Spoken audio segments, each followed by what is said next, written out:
मैं आज यहाँ पर शकुंतला महाविद्यालय खांडला में हूँ और एग्रीकल्चर के स्टूडेंट हैं, जो कि आज हम यहाँ पर एक प्लांटेशन का जो पार्ट है, जो इनका एजुकेशन पार्ट है, उसके बारे में हम बात करेंगे।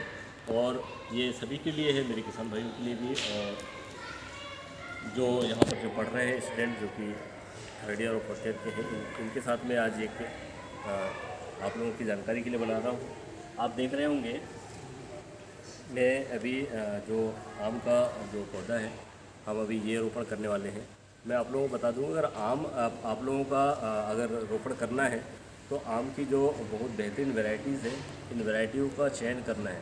दूसरा चीज़ हमें यही चयन करना है कि हम जो जहाँ लगाने वाले हैं वहाँ का मिट्टी कैसा है ना, और मिट्टी अगर वहाँ का सही है लगाने के लिए है तो सूटेबल वैरायटी, सूटेबल जगह में हमें पौधरोपण करना चाहिए। सही है ना।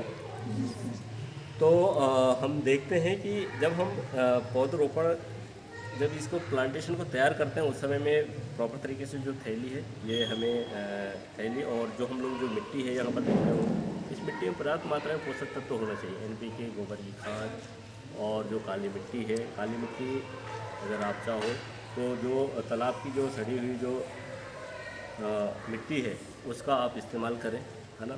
और यहाँ पर रोग के प्रबंधन के लिए आप यहाँ पर उपयोग कर सकते हैं कार्बोडाजिम, मैंकोजेब या ट्राइकोडर्मा। ये चीज़ आप लोग नोट करिए, जिससे कि आप लोगों को भी पता रहे कि ट्राइकोडर्मा का इस्तेमाल हमें क्यों किया जाता है और कार्बोडाजिम, मैंकोजेब क्या काम करता है ना। और यहाँ पर जब हम लोग पौधरोपण जब कर रहे हो तो हमें यहाँ पर क्या डालना है ना। जो हम लोग गड्ढा तैयार कर रहे हैं, ये हमें अगर प्लांटेशन काम कर रहे होंगे, है ना, अगर हम लोग प्लांटेशन कर रहे हैं तो हमें जो गड्ढे कर रहे हैं उसका टाइमिंग क्या है, प्लांटेशन का टाइम क्या रहता है, रोपण का, पौधरोपण का, जुलाई और अगस्त, यानी कि रेनी सीजन जो है वो रोपण के लिए पर्याप्त होता है, बराबर है। और हम जब रोपण कर रहे हो तो ध्यान रखें कि जो हमारा जो गड्ढा है वो हमें गड्ढे कब खोदना चाहिए।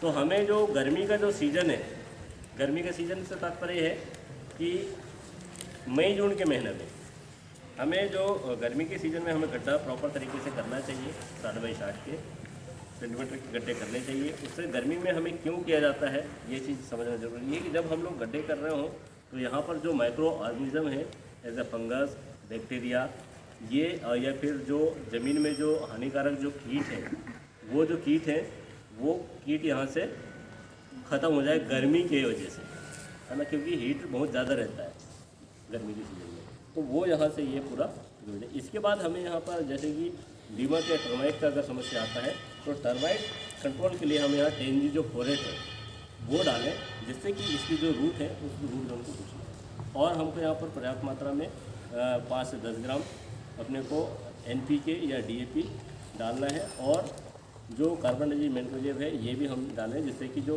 विल्टिंग की समस्या है, जो रोग लगेंगे उससे हम छुटकारा पा सकते हैं। तो हमें ये चीज़ ध्यान रखना है कि ये जो पॉलीथीन है इसको बढ़िया तरीके से निकालना है। आप देख रहे होंगे यहाँ पर इसके जो जड़ें हैं, यहाँ पर प्रॉपर तरीके से ये जड़ें दिखा रहे हैं, ये जो कि फीडिंग रूट्स है, बराबर, यहाँ देख रहे होंगे काले काले हैं यहाँ पर कुछ।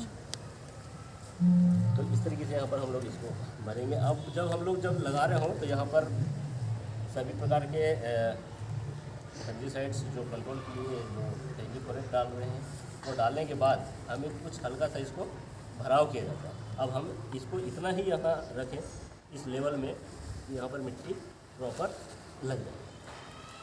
अब हम इस तरीके से डाल देते हैं इसको, देख रहे हैं आप,